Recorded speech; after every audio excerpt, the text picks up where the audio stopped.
Greetings, and welcome to another episode of ObaOmiSays. I'm your host, ObaOmi, giving you the latest edition of what's going on now in the world. So first, we're going to start off with a little bit of housekeeping. First and foremost, like, comment, subscribe, and ring the bell for post notifications. Make sure you do all those things. Make sure you follow me on all my social media platforms. It's listed in the description.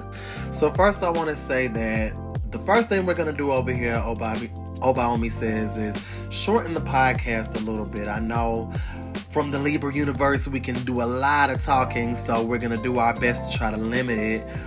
And, we're going to have a good show for you all. Not too long, not too short, but just the right amount, first and foremost. Secondly, I want to say for all of us that, we are limited on time. I do still have the chapters in the description on every episode, so you guys remember that you can pick and choose what you want to watch, which news you want to see. If you just are interested in the reading, whatever you're interested in, you are able to pick and choose what you want to watch. So keep that in mind as we move forward, that you don't have to watch the whole entire podcast, even though I would like for you to, but you can pick and choose what you want to watch.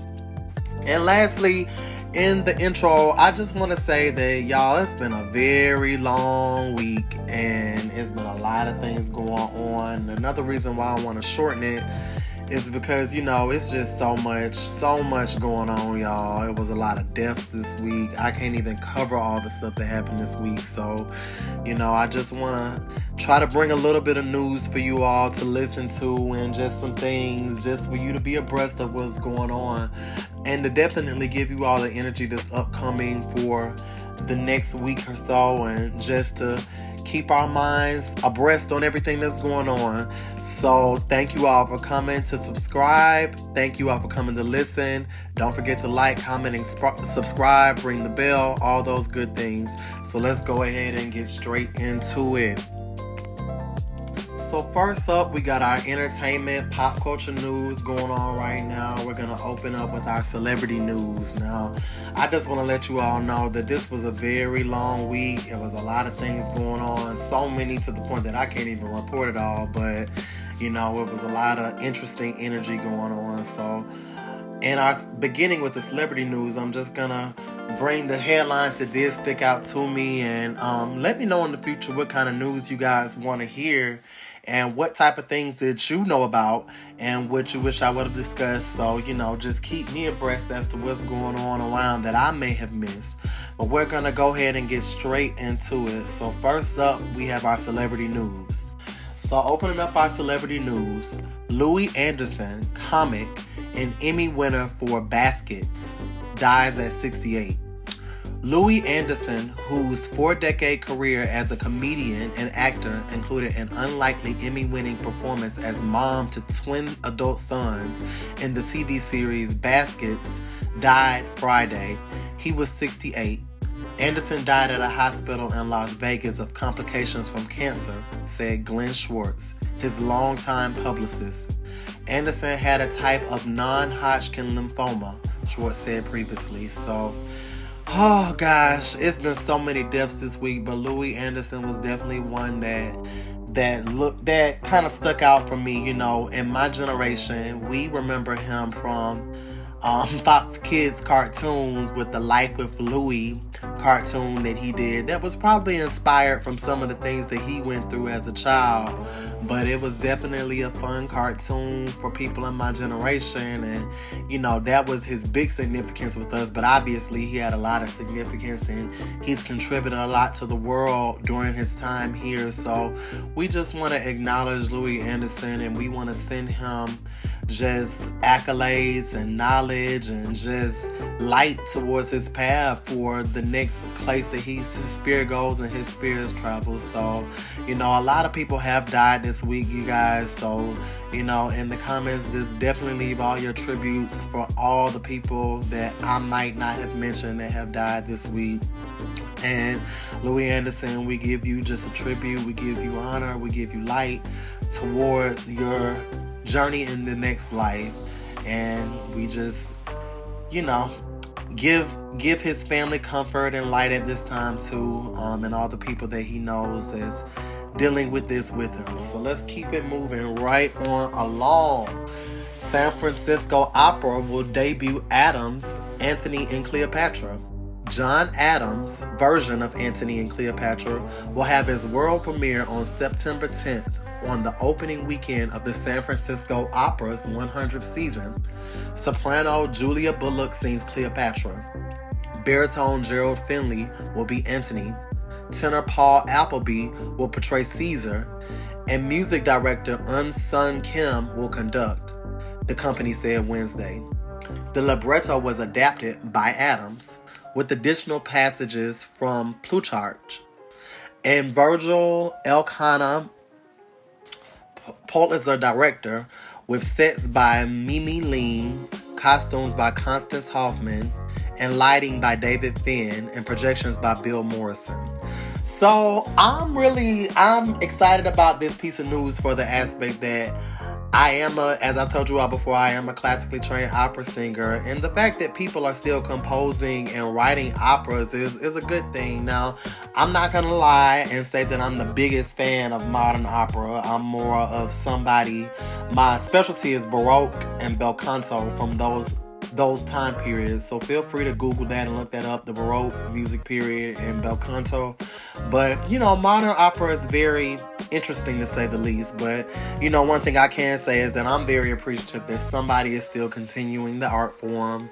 And I'm glad to see that there's more operas coming out. We have a lot of popular people still working in the industry. So I'm glad to hear it. So that's what's going on in the opera world. So if you all are any opera buffs or have any questions or want to know more, definitely leave some comments in the comment section so that we can all be abreast of what's going on in the opera world.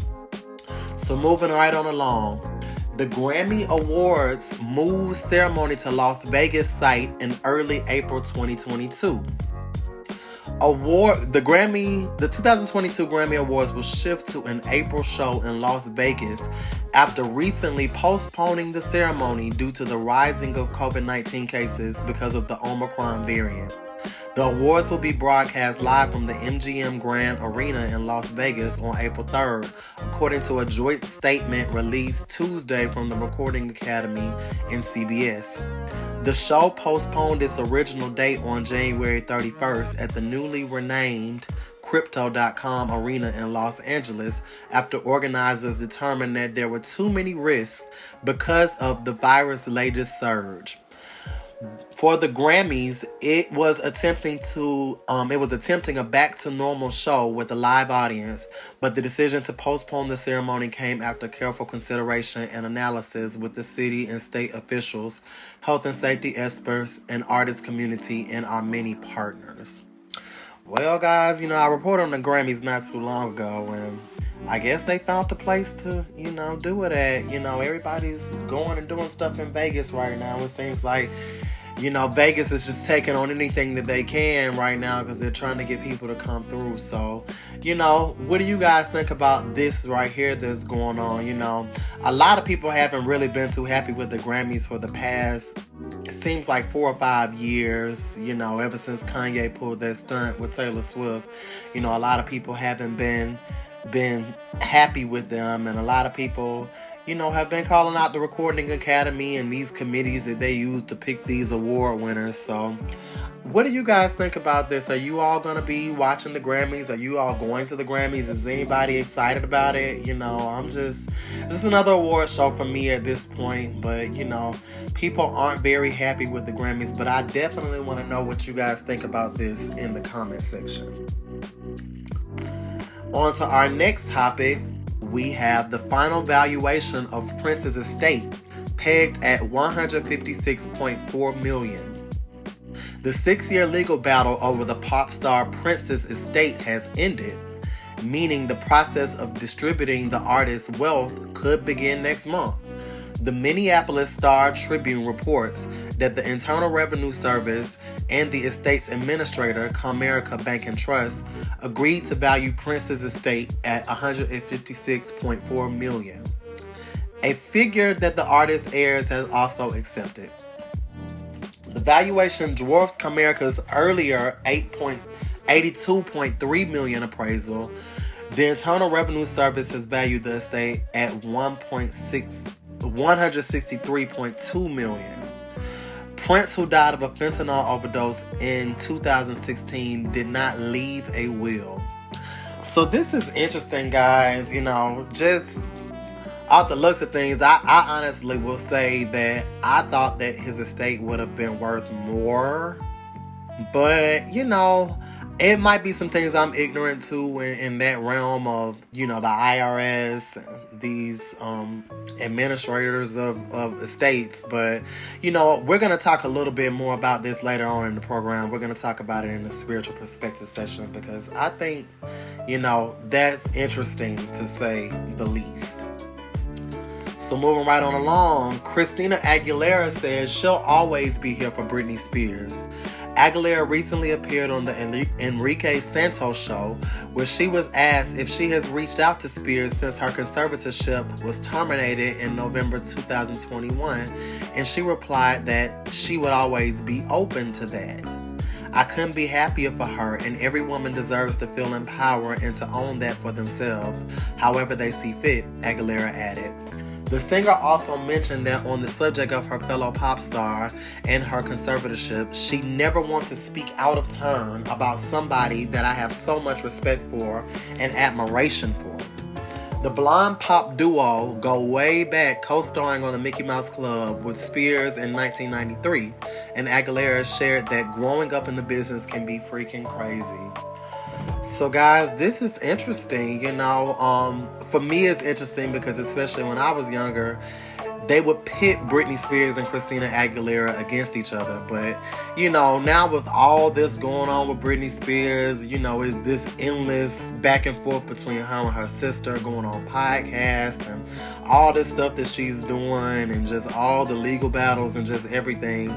It's good to see that, Christina can let the past be the past, whether, it was alleged that they was pitted against each other, but maybe they weren't. I'm not exactly sure how all that went down. It was a rumor, but it's good to see that she was open to it. So, but the headline says she'll always be here for Britney Spears, and then it says that she would be open to, contacting her. So that seems weird, but she did leave a lot of positive commentary and just well wishes towards Britney. So it's good to see that Christina is actually, wishing well for her and open to the things that she's open to. So what do you guys think about that? Do you all think that Christina's gonna follow through with everything that she's saying? Do you think her and Britney might have an amended relationship at this point?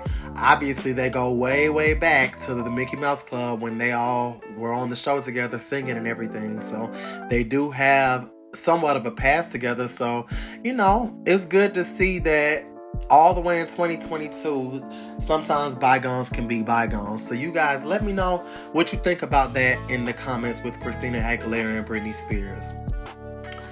Up next, we have A$AP Rocky, Kid Cudi, and Playboi Carti headlining Smokers Club Fest 2022. The joint celebration of hip-hop and cannabis culture will take place at Glen Helen Amphitheater in San Bernardino, California on April 30th. A$AP Rocky, Kid Cudi, and Playboi Carti will headline Smokers Club Fest in 2022 in Southern California at the end of April. The music festival and joint celebration of hip-hop and cannabis culture will take place at the 65,000 capacity Glen Helen Amphitheater in San Bernardino, California on Saturday, April 30th. More performers on the festival lineup include Ferg, Schoolboy Q, Wiz Khalifa, 2 Chainz, Joey Badass, Dom Kennedy, Larry June, Lupe Fiasco, Currency, Danny Brown, Rico Nasty, Earl Sweatshirt, Wale, Reason, and Cassie Veggies, among many others. The lineup looks very similar to his 2018 edition, which Cudi also headlined alongside Khalifa and Schoolboy Q in Long Beach. So guys, what do you all think about that? Are you all gonna head on over to San Bernardino, one of my cool cities that I like to hang out in when I'm in California, San Bernardino? Are you guys interested in this, the Smokers Club Fest 2022? Me personally, I'm not a big ASAP, Rocky, Kid Cudi, or Playboi Carti fan, but on the lineup, I am a fan of Wiz Khalifa, even though he's not as popular as he used to be. And I am a big fan of 2 Chainz, who is an A-Town legend. And I'm very happy to see that, no shade, but at his age, that he's very active in the hip-hop industry that, you know, usually coins a lot of things with younger people and younger artists. So it's good to see 2 Chainz is still booking shows everywhere. So, you know, those are probably the only 2. I mean, I wrote a lot of good things about Rico Nasty. I like Lupe Fiasco too, but not too excited about the rest of the lineup. Kid Cudi is a very interesting character. I watched one of his documentaries recently, so that was interesting. I learned a lot about him. He's been through a lot of things, and I'm glad to see that he's getting his popularity back up. And apparently ASAP Rocky is coming from up under Rihanna to come do something. So I'm just kidding, ASAP. But, you know, it's good to see ASAP is still performing and still in his bag. So it's good to see him coming back with his music. And what do you guys think about it? Are you excited about this festival? Is anybody going to go out to San Bernardino to see it? Are you all going to watch it? Are you interested in it? Let me know what you guys are thinking about in the comments, because as for me, you know, I'll just take you guys' words for it because I'm not that interested. So, and moving right on along to our last piece of news for celebrity news. Dr. Dre, Snoop Dogg, Eminem, Mary J. Blige, and Kendrick Lamar assemble for epic Super Bowl halftime preview. The Call, that's the name of the preview. Spot was filmed by acclaimed director F. Gary Gray. Like a hip-hop Voltron, the superstar crew slated to take the field on February 13th for the Super Bowl halftime show came together on Thursday morning, January 20th, in a sneak preview short of their eagerly anticipated performance dubbed The Call. The nearly 4-minute short was shot by director F. Gary Gray, who also shot The Fate of the Furious and Straight Outta Compton. And it follows Dr. Dre, Snoop Dogg, Eminem, Mary J. Blige, and Kendrick Lamar as they assemble for the big day. The preview ends with the Super Friends assembling on a dark street at night as they slowly walk to SoFi Stadium, the site of the big game, which will air on NBC and stream on Peacock. The show put together in partnership with the NFL, Pepsi, the Rock Nation, and will mark the first time that all 5 superstars grace the stage together. So guys, what are you all thinking about this lineup for the Super Bowl halftime? I'm congratulating my Libra brothers, Snoop Dogg and Eminem. You know, my Libra brothers are holding it down for the Libra gang. I'm particularly a very big fan of Snoop Dogg. I definitely love all his music. But I can't say that I'm too excited about the rest of the lineup. You know, Kendrick Lamar, he's a pretty good rapper. He's very popular, but I'm not the biggest fan of his music. Mary J, I love Mary J. She's definitely a legend in her own right, but you know, I will say, you know, I'm hoping that vocally she'll be able to sustain, because, you know, as she's getting older, you know, she's starting to seem like she's having a little bit of vocal atrophy or something going on. So, you know, might need to work out with a vocal trainer a little bit more to get her voice as pristine as it used to be. And Dr. Dre, you know, he's West Coast legend. So, you know, I'm not too excited, but I definitely feel like I would like to check out Snoop Dogg's performance, but I'm not really that into it, and then I'm not an NFL fan either, so not sure if I'll check it out or watch it, but, you know, I might just take you guys' words for it. So, what do you all think about the halftime performance show? Are you guys here for it? Are you guys going to watch it? Who are you excited to see and hear for the show? Are you all going to watch it?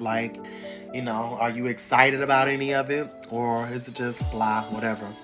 So, I think they could have done a little bit more to appeal to maybe a different audience. With the lineup, it seems like they're more so going for the Gen Xers, the 70s babies, you know, the older crowd. I'm not sure what the demographic of the NFL is, but, you know, I would be more excited if it was an artist that I was more into. Somebody that was more relatable from my time and my age, or even now. So, for those of you that'll check it out, y'all definitely have to let me know in the comments about how you feel about it. And, you definitely have to let me know how it was. And I will definitely be into checking out some of the things that I'm interested with it. But otherwise, let me know what you guys think about the Super Bowl halftime lineup coming up in February. Let me know what you guys think about it in the comments. And we're going to move right on along. So next up, we got straight from the gram and Twitter. Let's see what's going on in the Twitterverse and the Instagram universe. So first up, we got Kevin Gates, guys. Kevin Gates has a new hairstyle going on now. He has this like Brazilian blowout or whatever he has going on. And it looks like he's getting his hair plaited now. And it's a different look for Kevin Gates, but I kind of like it for him. I like that he's exploring his creative side with his hair and with his look and with his expression. I actually kind of like the look of it with the Brazilian blowout and also with his hair plaited. So, what do you guys think about his new hairdo? Are you guys here for it? Is it the Kevin Gates that you guys know? I know a lot of people have kind of recently been kind of clowning him for some of the things that he wears and different things that he's been doing recently. So you guys got to let me know what you think about it. I think it's different for him. So let me know in the comments what you guys are thinking about Kevin Gates' new hairstyle. Now up next, straight from the ground, we have Instagram model Skylar Mae, who is pretty popular out there in these streets. So one thing that's interesting that I've seen is that she recently made a post saying me or the PS5. Now, I am not sure really how to feel about this. I mean, she looks, for me, I would definitely choose the PS5. I'm straight on her, but I'm trying to understand like her skin tone. Now, I'm not sure what her ethnic background is, but it looks like she has some heavy tanning going on. I don't want to say it's blackfishing because it's not like, she's changed her eye colors. I don't know if those are her natural eye colors, but, her eyes are very light, so I won't say she's blackfishing or anything, but, she just looks a little crispy to me, so, that's not particularly the look I would go for, even for that ethnicity. So I would definitely have to say that I will choose the PS5. So, that's kind of how I feel about that one. But what do you guys think? Are you guys here for her? Or are you here for a PS5? Would you choose her or the PS5? So I want you guys to let me know what you think about this in the comments with Skylar Mae. Her or the PS5? Let me know what's going on in the comments. And our last thing from the Twitter universe, we have Adele giving a very tearful message to her fans on Twitter, telling all of us that the dates will be rescheduled for her show or residency in Vegas, you guys. So, she's actually not going to end up doing the Vegas show. But, it's funny that, there's so much going on in Vegas, but she decided to cancel and reschedule because of the situation with everything going on with the pandemic and just her trying to plan the show, and apparently everything didn't work out the way that she thought it was. She's not gonna be able to make it, you guys. So what do you guys think about this? Was anybody going out to see her in Vegas? So much going on in Vegas nowadays, so it's interesting to see. I think I'm going to talk about this a little bit more later on in the program in the spiritual perspective. So, I'm going to give you guys my opinion of this whole thing because, just the situation with her in Vegas and the situation in general, it's just interesting. But, we got to talk about this Vegas reality that's going on, you guys, because there's a lot going on down in Vegas. So let me know what you guys think about this straight from the gram, straight from Twitter in the comments. All right, you guys. So next up, we got music news and new releases. So as far as the new releases are concerned, you guys, I didn't really see too much that I was interested in on the charts. I saw that it was a lot of independent artists and a lot of less popular artists that are releasing a lot of stuff. They've released a lot of things this past week, so that was interesting. But nobody really that I saw that, really stood out to me. One thing I didn't notice when I was looking through the music sites that I report from was that Big Sean was releasing Finally Famous, which was weird to me because Finally Famous is like one of his very first mixtapes. I used to really like Big Sean back then. I actually haven't been a big fan of his since that particular mixtape, but you know, that was I was a big fan of a lot of mixtapes and a lot of artists that were very popular back then. That was during the age of like Wiz Khalifa, Big Sean, you know, Wale. Those were very popular artists. They were still in their mixtape phase back then. So I'm interested to know more about that. Does anybody know if he's re-releasing it or what's going on with the Finally Famous mixtape? Because I know it originally didn't even come out in January, so I don't understand the significance. But that was one thing I came across when it came out to new releases. Now, there are some singles that have came out this past week that I definitely was interested in. I wanted to report on. So we got Pop Music. That's the name of the song. It's called Pop Music by 2 Chainz, Moneybagg Yo, and Beat King. That's an interesting single that I just recently saw came out this past week. I think they have a visual for that as well. We have Alessia Cara featuring Pentatonics, which I like both of those artists. They have a song out called Best Days. You guys let me know what you think about that one. Are you guys gonna check that out? We got Christina Aguilera with La Fuerza.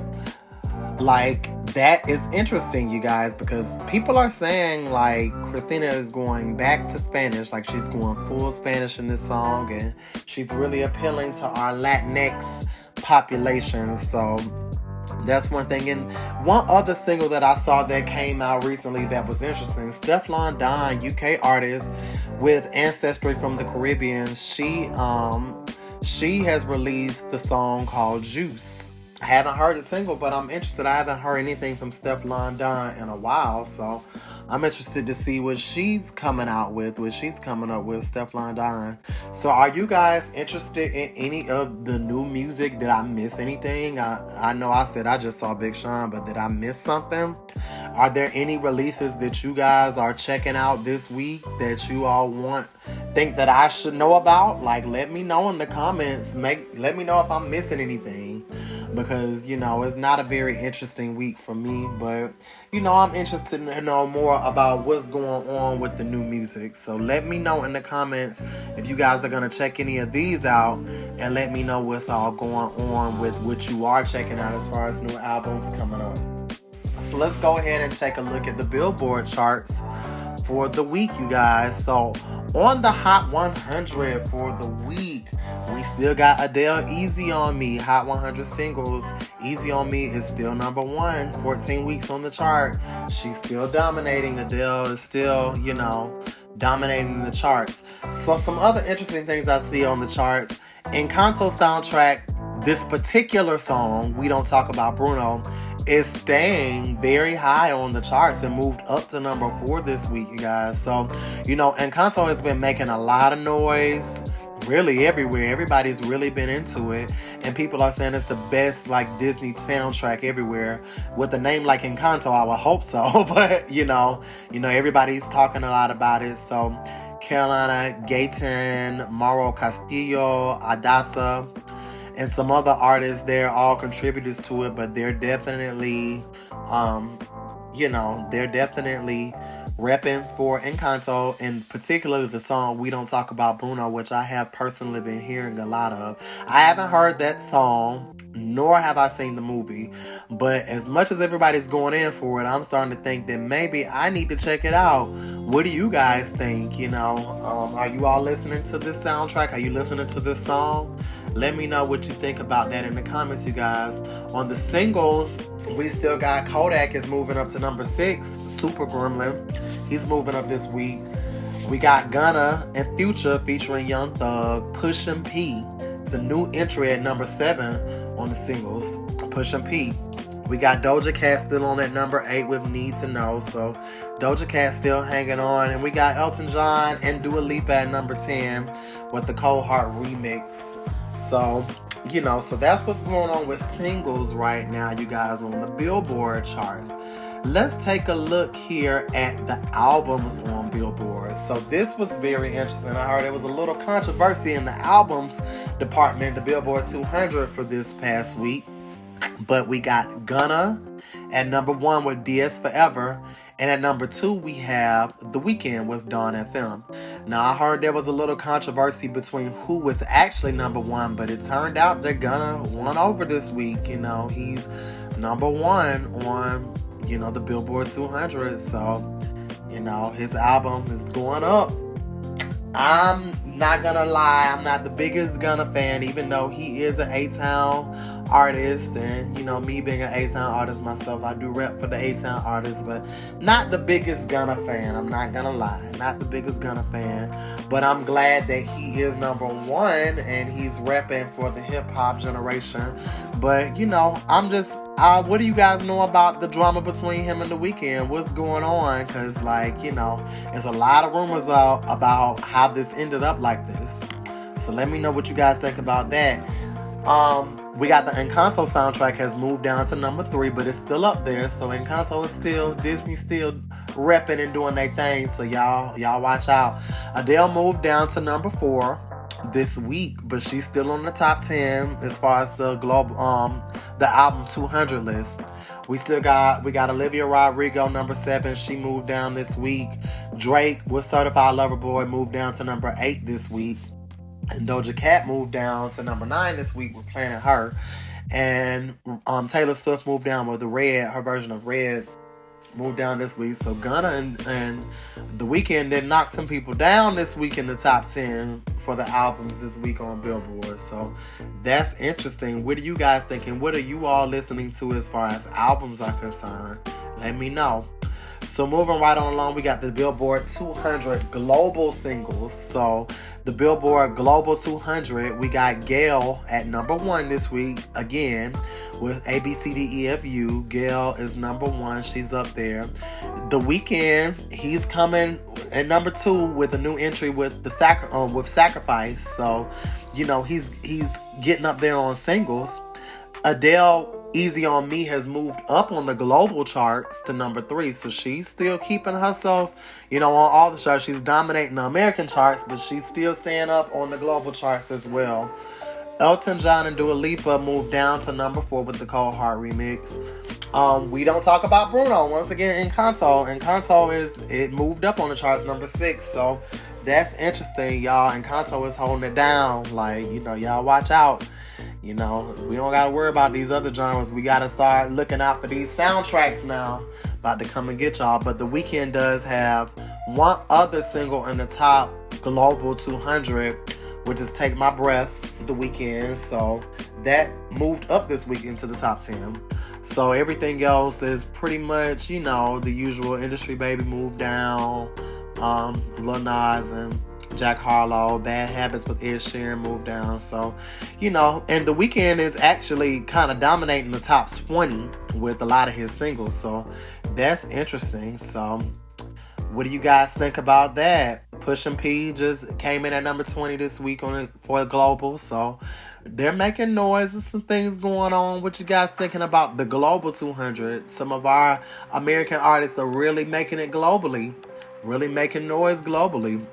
And last but not least, we have the Artist 100. So we have the actual artist charts. So even though Gunna got number 1 album, The Weeknd got number 1 Artist 100, with Gunna at number 2 as a re-entry. So he re-entered the Artist 100 today with this past week at number 2. So Gunna is still up there, and Adele actually moved down in the Artist 100 for this week to number 3, but she's still up there. You know, she's still doing her thing. So we got Ed Sheeran at number 4, Taylor Swift at number 5. They moved down. Gunna and The Weeknd then moved everybody down. Doja Cat's number 6 on the Artist 100. Olivia Rodrigo number 7.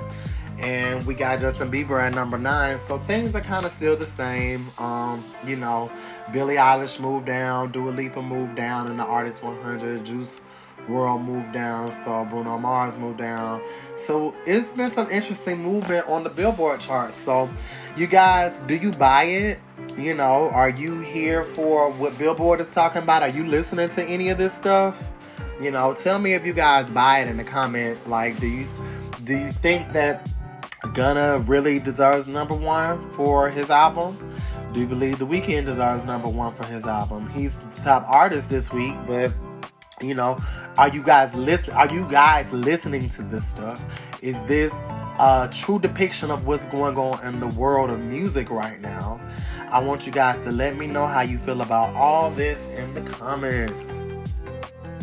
Moving right on along, our next section is television and film news and releases. So this week we're going to go ahead and start off with the television releases for this week. So guys, there's some interesting things coming on TV this week, coming on the platforms. So let's take a look here. So we got Fraggle Rock, Back to the Rock series premiere, just dropped the other day, 12 a.m. on Apple TV Plus. So that's interesting. Who's gonna check out Fraggle Rock? I'm thinking about Fraggle Rock is old school, so it's interesting to see this reboot. So I think I might check out Fraggle Rock and see what's going on with that, you guys. Next up, we got Ozark. The completed 4th season dropped at 3 a.m. on Netflix the other day too. So I've been seeing a lot of people talk about Ozark, but I've never seen it. Not one episode. I don't even know what it's about, to be honest. Is it that good, you guys? Should I go back and catch up on 4 seasons of this? Like, you know, they said this is the final season, I believe, of Ozark. So that's going to be interesting. So are you guys checking out Ozark? Next up, we got a new series on ABC coming out at 10 p.m. on the 24th on Monday. So that one's called The Promised Land. Is anybody checking out The Promised Land? Interesting series, looks like it's going to be. Got another series premiere coming out, and I'll talk a little bit more about this and when I get to the film section as well. We got The Gilded Age series premiere on HBO. So that's coming out Monday too at 9 p.m. Guys checking that one out? And also one other new series premiere that's coming out on Apple TV Plus on the 28th at 12 a.m. is dropping on the 28th. It's called The After Party, and it's the series premiere. So that's what I'm seeing this week on TV. It's looking like it's going to be a little bit of a boring week. Not really anything, not too much that I think that I'm going to check out when it comes to television. But, you know, that's kind of interesting. So tell me what you all are checking out on TV as far as when it comes to the platforms. What are you guys checking out this week? Let me know in the comments. Next up, let's go ahead and move to our film news. So, Associated Press News did highlight a few things this week coming up. So, you know, they were talking about The Gilded Age, which came out on HBO, which we was just talking about. They also were talking about Ice Age and this other movie called Home Team. So, I am probably not going to check out any of those, but those are 3 that the Associated Press really felt like they need to talk about this week, you guys. So, you know, 2 films. So that's interesting. So that's one thing I found interesting. So are you guys checking that out? Let me know what's going on in the comments. So next for our film news, Scream scares off Spider-Man with $30.6 million debut. After a month at #1, Spider-Man No Way Home has finally been overtaken at the box office. Paramount Pictures' Scream reboot debuted at $30.6 million in ticket sales over the weekend, according to the studio estimates on Sunday. Scream, a self-described requel or reboot/sequel that is both the 5th film in the franchise and a reboot, introducing a new, younger cast, led all releases over the Martin Luther King Jr. holiday weekend. Paramount forecasts that it will total $35 million, including Monday's grosses. Scream, which cost about $24 million to make, added another $18 million in 50 international markets. So yeah, you guys, Scream didn't push Spider-Man on down, thank God, because, you know, these Marvel action movies are a snorefest. I know y'all love them, but they're a snorefest for me. So I might have to check out Scream, you guys. You know, that's kind of a cult classic from my generation. So I might see what's going on with this requel and see what's up with it. So has anybody seen it yet? Let me know what you guys are thinking about Scream. Did it deserve to take over Spider-Man No Way Home? Like, you know, was it that good? Let me know what you guys think about that in the comments. And lastly, we got our releases that are just came out this week. So we got Redeeming Love, The King's Daughter, The Tiger Rising, which I think is I think Queen Latifah's in that movie, War Hunt, The Laureate, Munich, The Edge of War, The Hunting, No Time to Die, which I think is going to be a pretty popular one, and Wake Up. Now, guys, I'm not going to lie. These titles this week, none of them really interest me. So, I don't think I'm going to be going to the movies. Well, I don't really go to the movies anyway. But I'm not really interested to go see any of these. But, you know, it's an interesting lineup for the week. What are you guys checking out? Did I skip over anything? Did I miss anything?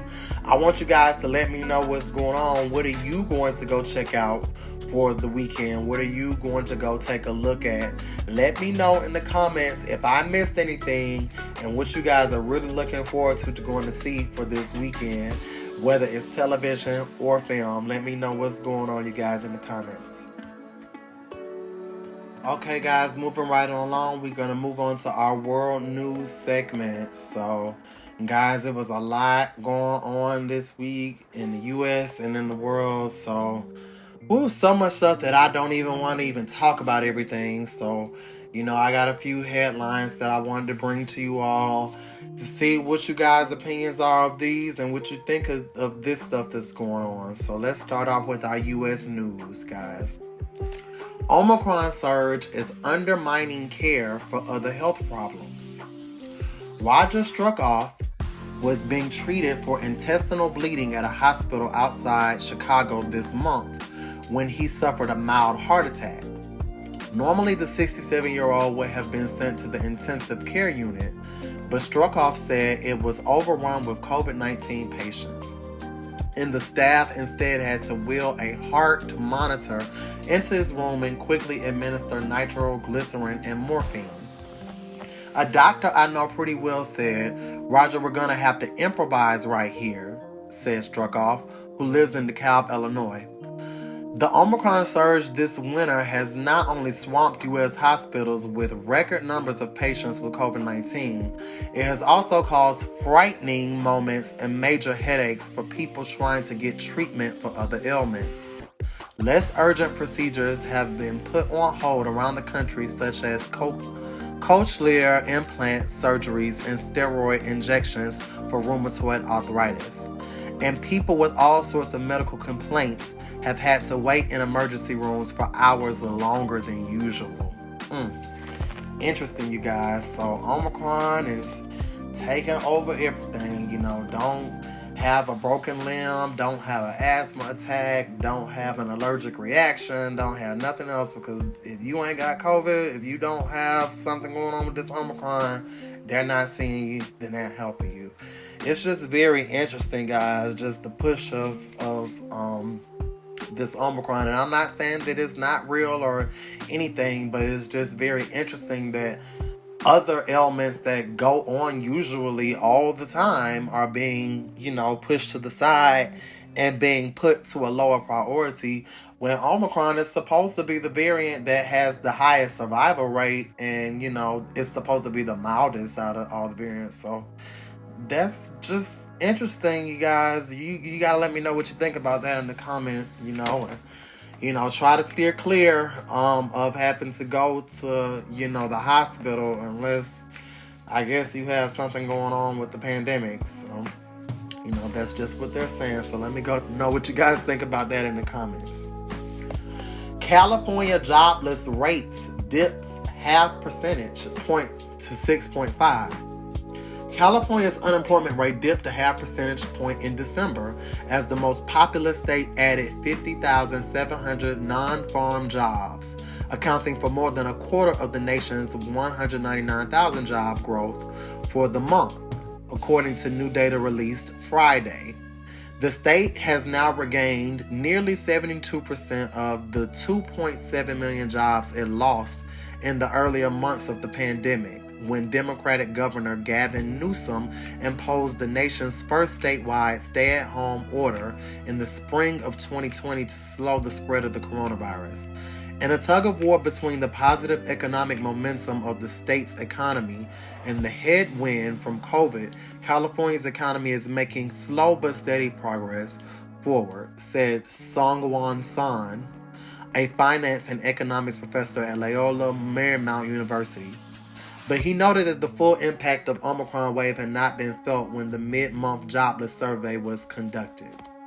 So this is interesting, you guys. I haven't been out to California recently, but, they're saying there's some more jobs out there. So what do you guys think? Who's out there in California? Can you say that this is a fact?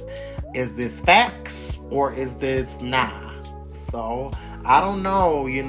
It was pretty desolate out there in California when I was out there last year. So, a lot of people were suffering and many people were trying to find jobs or get unemployment money. So, this is interesting. And, I wouldn't say it's a negative thing, it's a positive thing, but I'm wondering about the accuracy of this, especially since, they haven't felt in the report the full impacts of Omicron. So let me know, my Californian people, let me know what's going on out there. What do you think about this in the comments? Let me know what you think.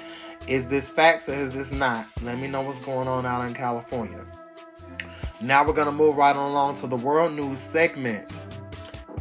First up, ESPN will not send reporters to Beijing Olympics. ESPN has joined the increasing number of media companies that will not be sending reporters to next month's Beijing's Olympics due to the continued concerns about rising COVID-19 cases worldwide and China's strict policy about those who test positive. Executive President Norby Williamson, who is in charge of ESPN's event and studio productions, said in a statement that the network had planned to send 4 reporters to China, but they will now join a larger group of covering the Olympics remotely. So, interesting. So, they're not going to be in China, you guys, for the Olympics. They said, we're not going out to Wuhan. We know y'all made that thing out there. No, I'm playing. I'm kidding. So, but they said they're not going to go out to China, you guys, in Beijing. They're going to remotely, cover everything, which I think is definitely a safer option with everything that's going on in the world right now. But what do you guys think? Do you think this is going to make a difference with the way that they're judging things, with the way the Olympics is going, since a lot of actual reporters won't be on site? Do you think it's going to be any difference as to how they're doing things at the Olympics because there's not reporters around? Do you think it's going to be any kind of difference? Obviously, it's a safer option, but what do you guys think about this? Are you here for it, or would you rather somebody be there actually looking and reporting from the actual event? Let me know what you guys think about this in the comments. Next up, we have the United Nations chief saying that the world's worse now due to COVID, climate, and conflicts. The 3 C's: COVID, climate, and conflicts. As he starts his second term as UN Secretary General, Antonio Guterres says Thursday, the world is worse in many ways than it was 5 years ago because of COVID-19 pandemic, the climate crisis, and geopolitical tensions that have sparked conflicts everywhere. But unlike U.S., President Joe Biden unlike the U.S.'s President Joe Biden, he thinks Russia will not invade Ukraine. Guterres said in an interview that the Associated Press that the appeal for peace he issued on his first day in the UN's top job on January 1, 2017, and his priorities in his first term of trying to prevent conflicts and tackle global inequalities, the COVID-19 crisis, and a warming planet haven't changed. The Secretary General of the UN has no power, Guterres said. We can have influence, can persuade, I can mediate, but I have no power. Before he became UN chief, Gutierrez said he envisioned the Post as being a convener, a mediator, a bridge builder, and an honest broker to help find solutions that benefit the involved. So, guys, the UN, the United Nations chief, is saying that things are getting worse because of COVID, because of the climate, and because of the conflicts around the world. This is interesting to hear from him because, you know, it's almost like a prediction. Like, is he saying the world is getting worse? Or, you know, this is an interesting perspective coming from the UN chief. So that's not good, be it that he's the United Nations chief and he's saying this. So, you know, I want to know what's you guys' opinions. Like, you know, is this a good sign that this is how the UN chief feels? You know, the United Nations chief feels this way. So is this a good sign as far as the future for all of us here where we are in the U.S. or even if you're in another country around the world? Do you think this is a good sign for our planet right now that the United Nations chief is not really looking optimistic? Let me know what you guys think about this in the comments. All right, you guys, so we've made it to the spiritual perspective segment of ObaOmiSays podcast, and we definitely have some interesting perspectives that we need to take a look at from, you know, a spiritual perspective with our spiritual lenses on right now through the lens of our spirit. Let's take a look at some things, and let's start off at the top with from the headlines. So the first thing I want to talk about from the headlines and take a spiritual perspective at is, let's take a look at this Adele situation. So, you know, Adele aside for a second, you know, what I really want to hone in on this is that, one, she had a Vegas residency or a Vegas show. So do you guys, it's two things. It seems like, you know, with Vegas in the U.S. being an epicenter for entertainment and, you know, just whether it's the gambling, whether it's the shows, whatever, you know, it seems like they're doing a lot because there's so many people doing Vegas residencies this year. We got, you know, I know Cirque du Soleil is planning a new show that's opening soon in Vegas. I know it's a lot of people doing residencies. Even Bruno Mars and Silk Sonic, they're doing a residency in Vegas this year. And Adele, who's one of the leading world artists, actually had a residency planned here. So what's going on? Vegas, they're hosting the Grammys now out there. Is Vegas like losing their handle on their tourist economy or their entertainment economy? What do you guys think? That's just something interesting to me. Like, it seems like they're making a concerted effort, you know, to make it bring a lot of acts out to Vegas. I think that's interesting. And then two, it seems as if, you know, in a lot of ways, is not only are a lot of people going to Vegas, but it seems as if they're using Vegas and entertainment as a way to placate us and to kind of put blinders on us in a lot of ways from other things that are going on. Because you guys, there's so much stuff going on. And to even know that Adele, one of the top leading world artists, was gonna go out there, and that they're trying to make this, you know, they was really trying to push for this to the point that Adele, you know, she couldn't pull it together. And, you know, she's not from here. So, you know, she's not trying to come over here and be with all this American entertainment stuff while they're trying to, you know, put on the entertainment blinders, you know, with her, because she's a very popular act. You know, she seems like she might have her eyes personally a little bit more open to other things that are going on, which is why she's pumping the brakes. But, you know, Vegas is going full steam ahead. Then nobody else has canceled their shows due to that.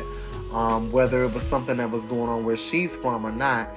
I just think this whole thing is interesting. You know, them actually, the Vegas economy wanting artists of Adele's caliber to come and to be an epicenter of entertainment so that entertainment can be going on. What do you guys think about this? Do you think that we're looking to entertainment, or entertainment is being put out there to put the blinders on us right now? Because just even looking at the headlines this week, you know, it was just so many things going on.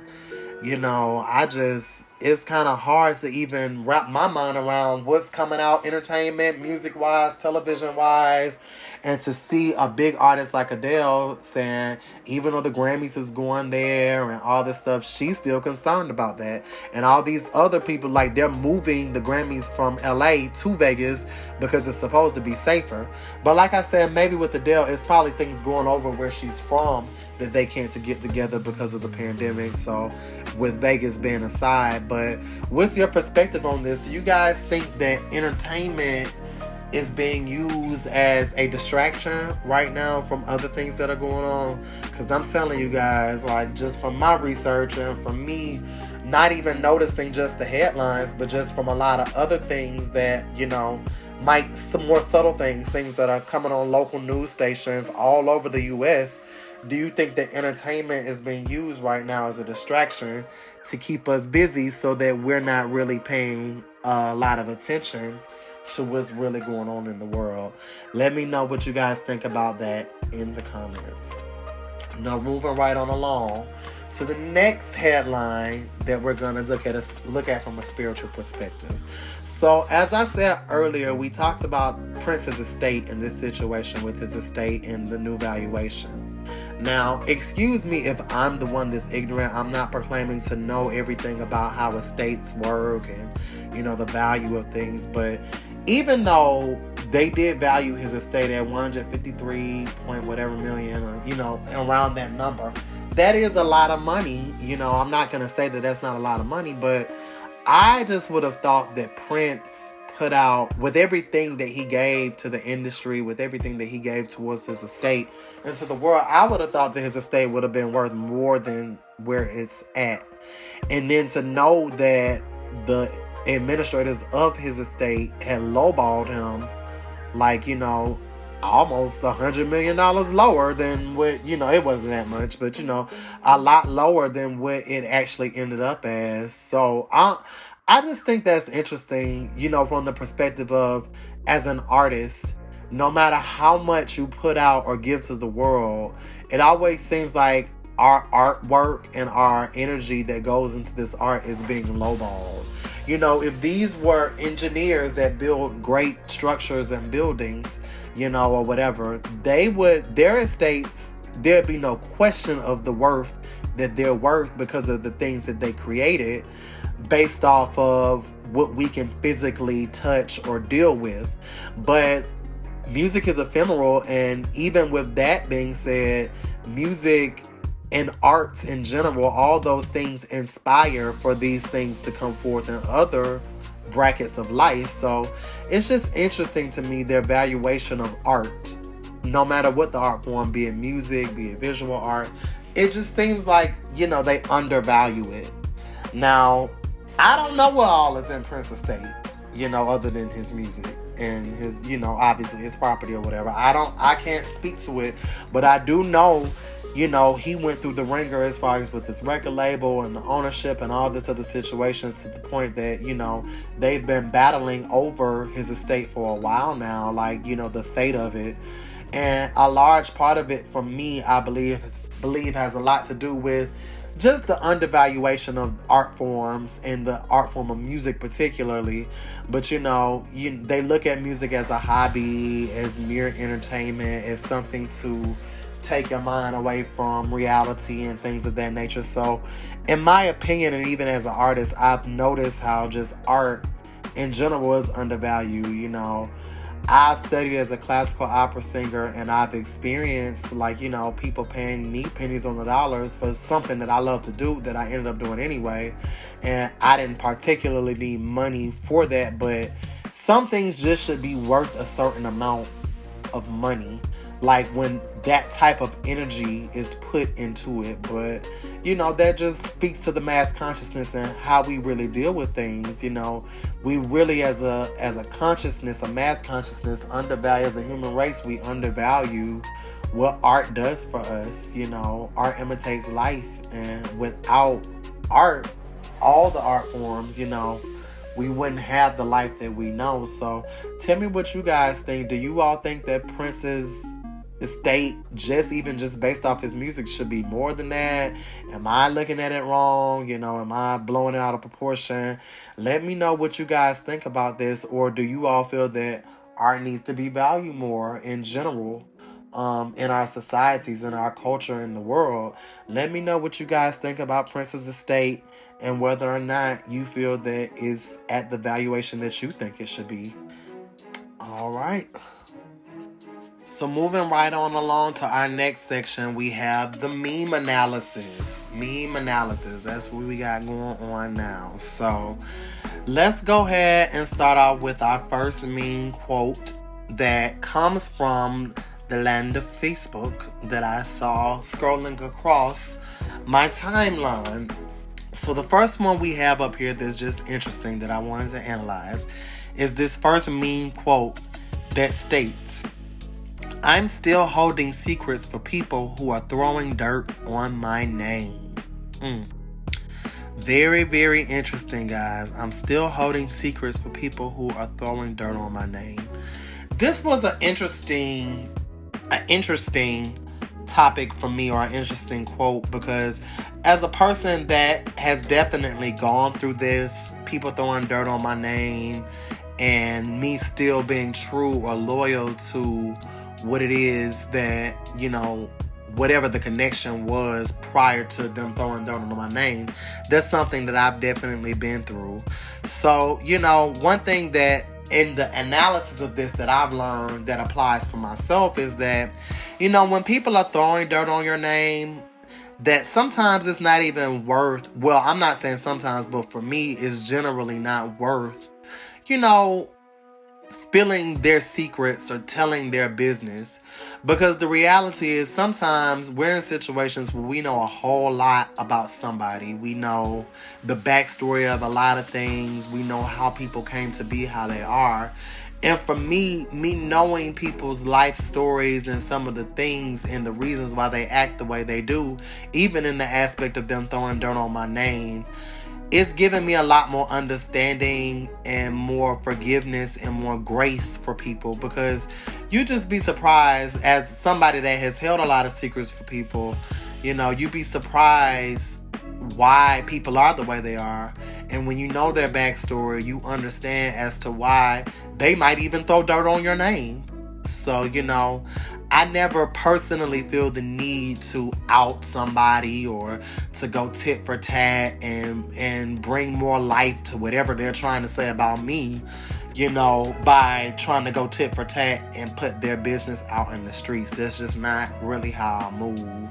So, I know some very traumatic backstories and some very personal things that have happened to people, and some people have turned on me and have said things that they want to say and, interpreted whatever happened between our connection as whatever they've interpreted it as. So, at this point for me, it's not really worth me trying to expose them and bring more trauma into their life, even though they attempted to do it to me. But, sometimes you have to realize that, they always tell you to be the bigger person, but sometimes you have to realize that you are the bigger person. And, as much as people try to destroy you, you can handle it. You can still be loyal to the fact that you are loyal. Not even about spilling their secrets, but you're loyal. You don't have to go tit for tat or bring life to whatever anybody's saying or validate anything anybody's saying, whether it was a lie, which a lot of times it usually is, whether it was the truth, or even if it was just the perception of another person. You can easily just move forward and just be loyal. And this is, a feeling a lot of us may have. I'm still holding secrets for people who are throwing dirt on my name. So, that's a way that I look at this. That's a way that I analyze this particular meme. So I want you guys to let me know how you guys feel about this statement. I'm still holding secrets for people who are throwing dirt on my name. Let me know what you think about that in the comments. Moving right on along. So our next meme quote is another very interesting that came across my Instagram timeline, and it gave me a lot of chance to really reflect upon some things just from reading this. So the next quote says, self-importance and victimhood go hand in hand. They're married forever. If you start putting your awareness on one, it will automatically take you to the other. So let me read that one more time for those that might not have caught everything. Self-importance and victimhood go hand in hand. They're married forever. If you start putting your awareness on one, it will automatically take you to the other.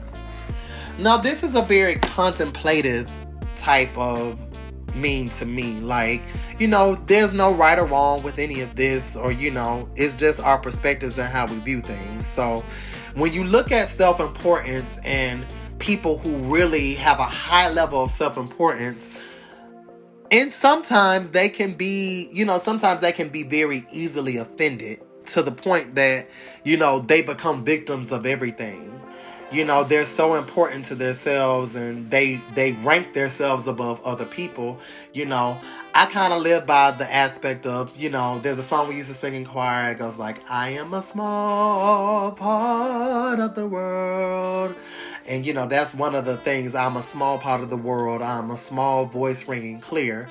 So my self-importance for me is not more than the next man or the next woman.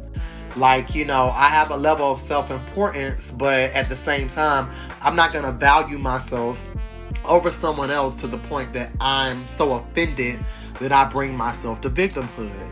Now, on the flip side of this, victimhood is a real thing. We're not going to victim blame or pretend that there aren't heinous acts that are done to make people victims.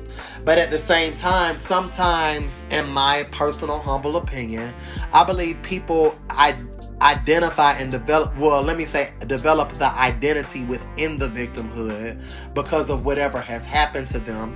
Because I personally know a lot of people that have been through very heinous things committed against them, even myself. But people have gone through way worse things than me, and I've seen them go from a level of victimhood to acceptance and understanding. And I think for me, that's something that I would more so want to do, is be in a realm of understanding and accepting, because you cannot take back what happened to you when you was a victim of whatever. If you lived through it, it's now, imprinted into your makeup, your consciousness. So you can live in the victimhood of it because of your self-importance, and you can be offended by it, and you can always, just always be, hurt and like just in a realm of like confusion and misunderstanding and always being offended and always blaming other people. And you can live in that victimhood because your pride, your ego is so important that you must make everyone aware of this, the things that you've gone through.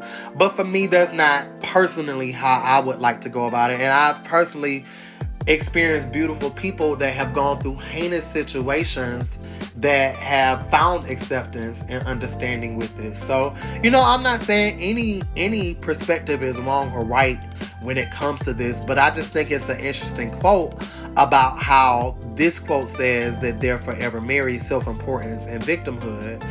They're making them synonymous with each other, but I can say that I can see how self-importance, inflated self-importance particularly, can be very synonymous with victimhood and vice versa. So what do you guys think about this? Do you think that, and I definitely, one other thing, I definitely agree with putting your awareness on one automatically takes you to the other. So when you are a victim and live in victimhood, it does give you inflated self-importance, valuing yourself over every other man that, because I hate to say it, but for a lot of people, many people have gone through even the most heinous of things that a lot of people that have gone through.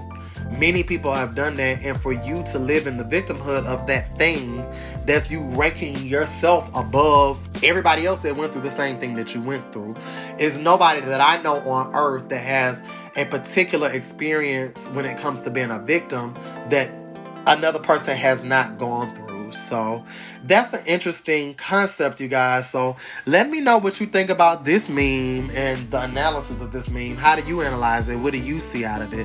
Let me know what you think about this in the comments.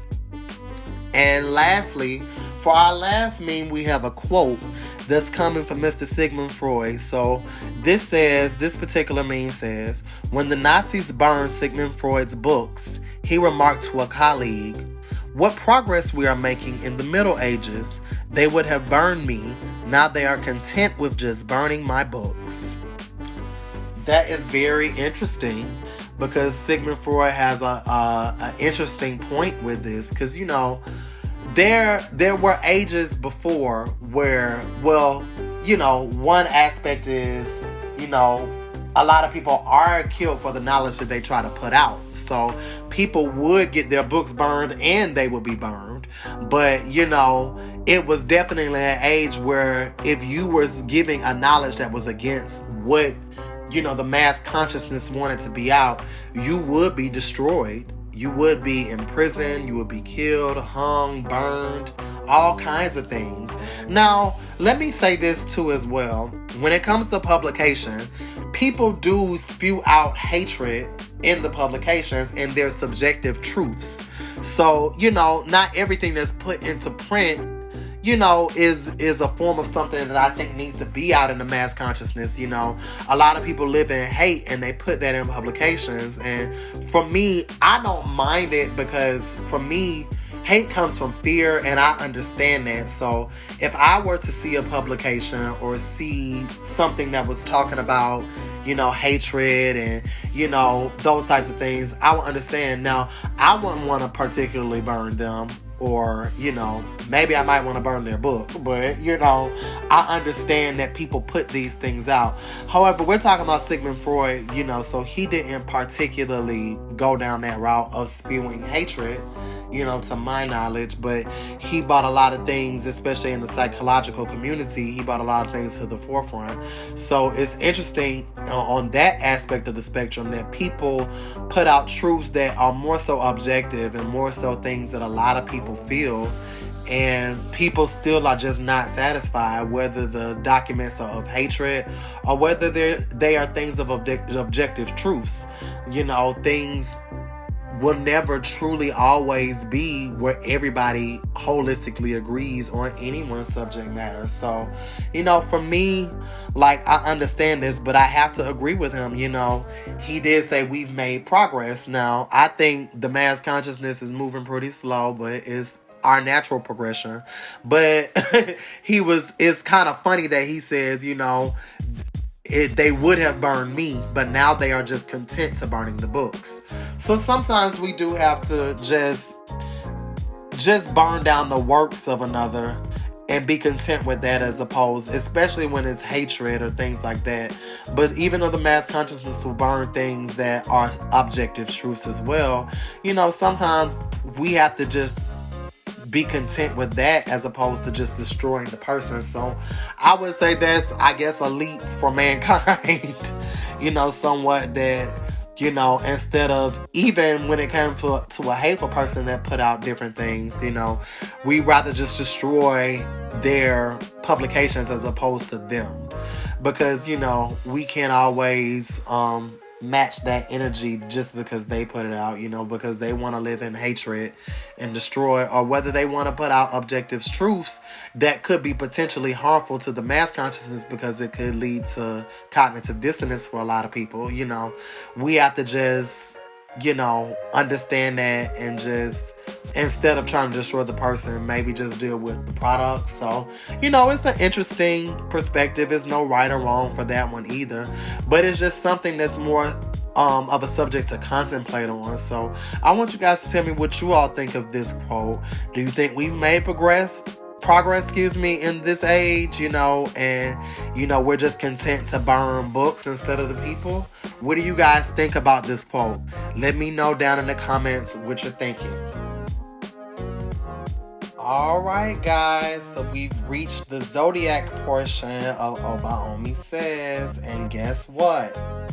We've reached the dawning of the age of Aquarius. Yes, we are in Aquarius season, you guys. Happy birthday to all the Aquarius. And let's go ahead and talk a little bit about Aquarius, since we are now shining under the light of Aquarius with the sun being in Aquarius. So as we know, Aquarius is an air sign. The other air signs are Libra and Gemini. So there are earth signs, air signs, water signs, and fire signs. And the air signs, which are Libras, Geminis, and Aquariuses, they bring the lessons of intellect, versatility, idealism, and the lessons of brotherhood. So those are the things that the air sign brings to the table. It works within the mental element, within the mind, within the air region of your body. The Aquarius part of the body is the legs. So when you experience Aquarian energy, it might be in your legs, because that represents in the human body. The Aquarius part of the body is the legs.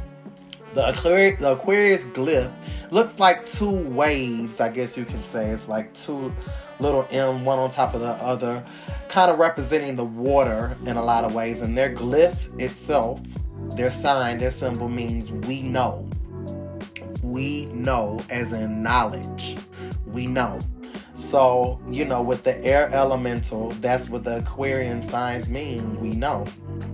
Some attributes of Aquarius are altruistic, friendly, humanitarian, inventive, individualist, intellectual, intuitive, logical, perceptive, rebellious, unique, unprecedented, and visionary, and also unpredictable. And on the shadow side, Aquarians can be very eccentric, unusually eccentric, erratic, impersonal, and they can be very much so rebels in a lot of instances. So those are some attributes of the Aquarius for all my Aquarius that are listening at the sound of my voice right now. Some of the professions and associated properties of Aquarius is astrologer, physicist, computer engineer, and a pilot. The color of Aquarius is electric blue. The gem of Aquarius is aquamarine. The metal of Aquarius is platinum. And the plant for Aquarius is pine. So those are some very interesting aspects of Aquarius. I have a lot of Aquarian friends, me being from the air sign realm. So I have a lot of Aquarian friends, and I just want to wish all my Aquarius right now under the sound of my voice happy birthday. We're going into Aquarius season, so the energy is going to be quite different. So let's go ahead and take a look at the stars now and see what's going on. We got the sun in Aquarius, like we just said, Aquarius season. So the sun is going to be in Aquarius for quite some time now. We got the moon in Libra. We have Mercury in Aquarius. We have Venus in Capricorn, Mars in Sagittarius, Jupiter in Pisces, Saturn in Aquarius, Uranus in Taurus, Neptune in Pisces, and Pluto in Capricorn. So this is a very interesting time of the year. We have a lot of the zodiac wheel in play right now from all different aspects of the zodiac wheel. So that's very interesting. So let's take a deeper look into this right now. So with the sun being in Aquarius, there's a very Aquarian energy shining through right now. Also, we're in the age of Aquarius, but I'm gonna have to do a special episode, a special presentation on that about, the astral ages. So our whole, I guess you can say, our whole solar system itself, all the planets are moving into the realm of the constellation of Aquarius, where their gravity is pulling the most on us. So that's gonna go on for quite some time, for a couple of thousand years. So When you know about astrology and astronomy and how the planets move around the zodiac wheel, you'll understand more about that. But we are moving into the age of Aquarius. Right now, the sun is in Aquarius, giving us a lot of Aquarian energy. So right now,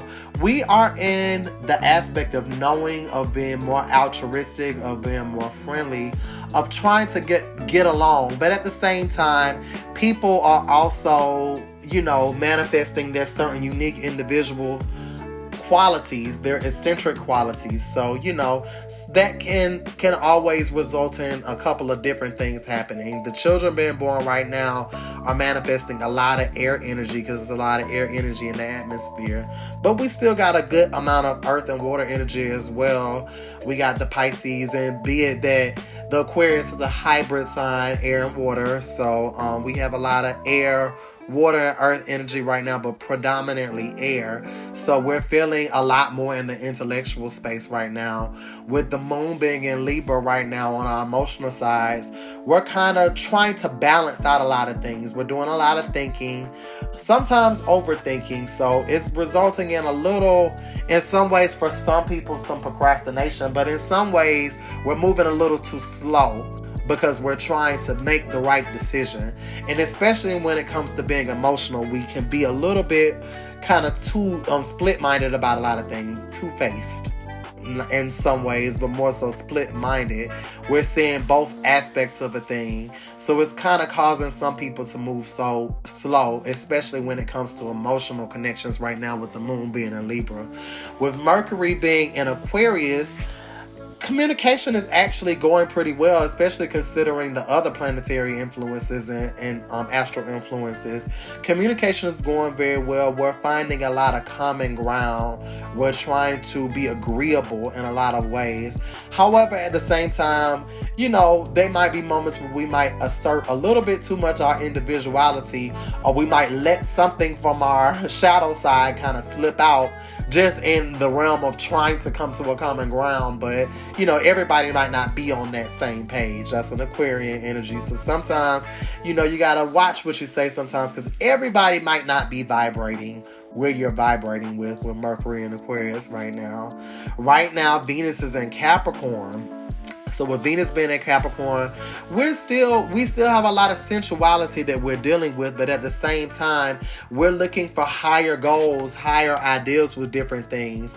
But it also deals with our capacity to love. We're trying to love in a practical way, but find a way to still express our love to somebody, even though we're trying to go to higher plateaus at the same time in the Capricorn energy. So right now, I would see that a lot of people would be in the aspect of trying to be with a love interest that's kind of going in the same direction they're going.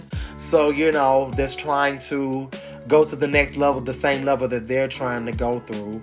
So, we're kind of approaching our love aspects in our dealing in those interpersonal relationships with people.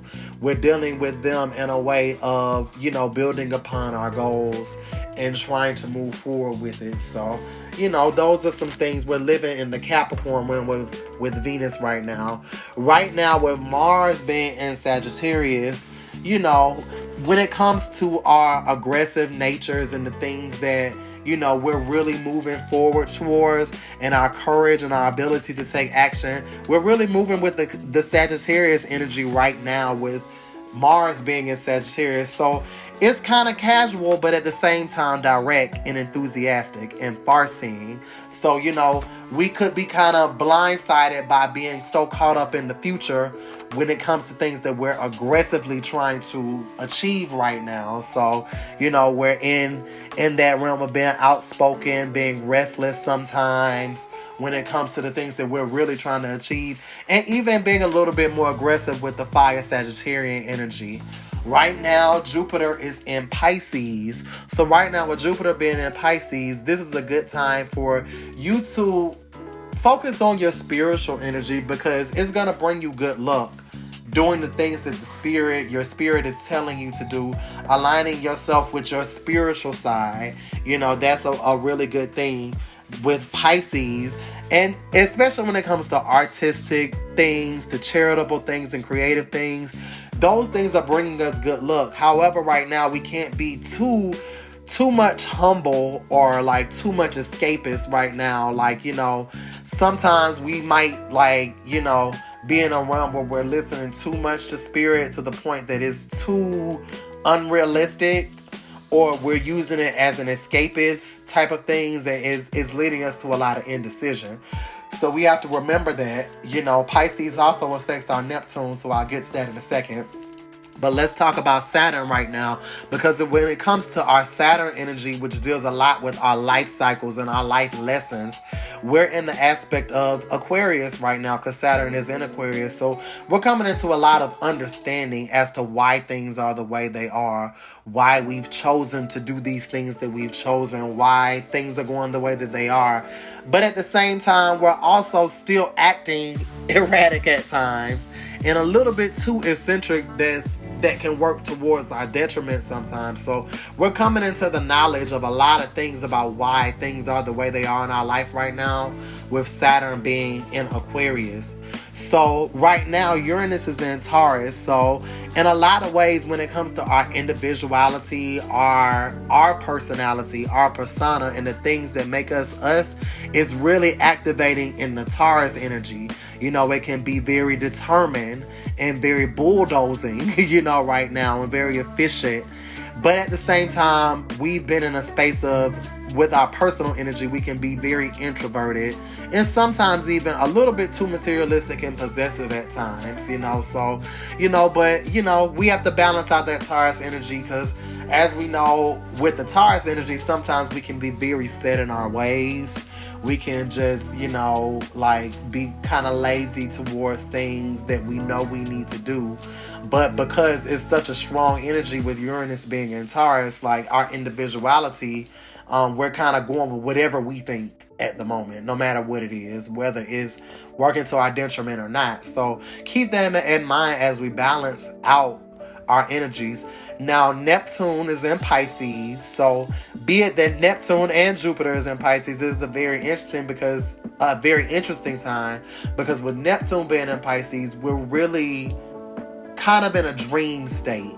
So it's enhancing our spirituality. We might be dreaming a lot more with Neptune being in Pisces, but it can lead to some indecision and some confusion sometimes, because you want to be very idealistic, but with the other planets at play, Pisces can kind of keep you in a dream state, being that Neptune is in Pisces, and Neptune is dealing with the way we view ourselves, our hopes and our desires, and those things that we dream about. So we have to balance out that Piscean energy that the Neptune is in. And of course, with Uranus and Neptune and Pluto, these are all of our slow moving planets, including Saturn too. So Pluto right now being the slowest moving planet is very far in the outer sphere.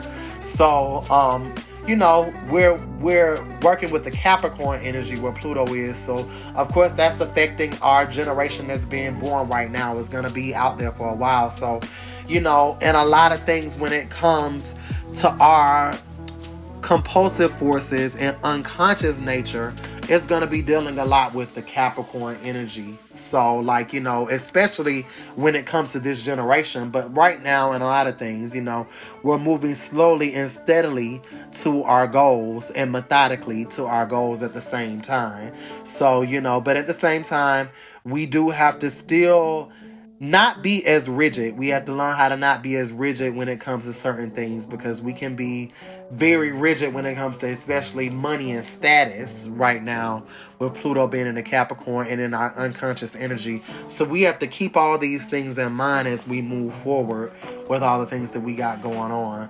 So there's a lot of very good energy at play. Things are switching around, especially now that we're in the Aquarius season. But I can also see where the EB that I read the other week in my Mary D. Lagoon's issue for the month, I can see where that can come into play. But I can also see it switching over towards this back half of the month with the Aquarius energy coming into play. So this is a lot of good things coming right now. We have to harness the positive, the light side of a lot of these planetary influences that we're dealing with in their respective constellations that they're vibrating in.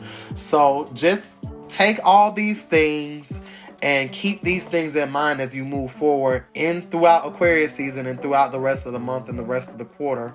But just keep all these things in mind and go forward and do likewise. So we are here to our last segment of the day, which is our energy reading. Our energy reading segment, and what we're going to do is go ahead and read the cards for Inner Ascension, created by my soul sister, Sunny Patterson. The link is in the bio if you are interested in buying this card deck, Cards for Inner Ascension. They are a card deck of affirmations. So what we're going to do is read into the energy for the week and see what affirmation should be our mantra for the week coming up, and see what we should focus on, what affirmation we should take with us over the next week, so that we are in alignment and growing and going into the spaces that we need to go to mentally, spiritually, and physically as we move forward. So looking at the cards for Inner Ascension, created by my soul sister Sunny Patterson, the card that comes forth today with the message of affirmation and the mantra for the week is my success is on purpose. My success is on purpose. So this is a very interesting time that this is coming out because, I've been noticing in a lot of ways, we just have a culture of trying to discredit people, trying to say, oh, you only have this because of that, or if this didn't happen for you, you would have never done that. But the reality is that everything that we're doing right now when it comes to our success is on purpose. We might have aligned with certain things that might look like a lucky chance, but right now, everything that we are doing is on purpose. My success is on purpose. And you must remember that, because people will try to discredit you, to throw you off your game, to make you feel as if it wasn't the spirit within you that was bringing you to the success that you now have. Some of us are going through imposter syndrome and things like that when it comes to advertising our gifts, our businesses. We don't really fully believe in ourselves, but we must tell ourselves that my success is on purpose. Your success is truly on purpose. And you must remember this in this time right now, because people will try to discredit you. People will try to say other things that for you might not resonate because they're trying to throw you off your game. But you must remember that no matter if it was a stroke of luck, it may have seemed that way.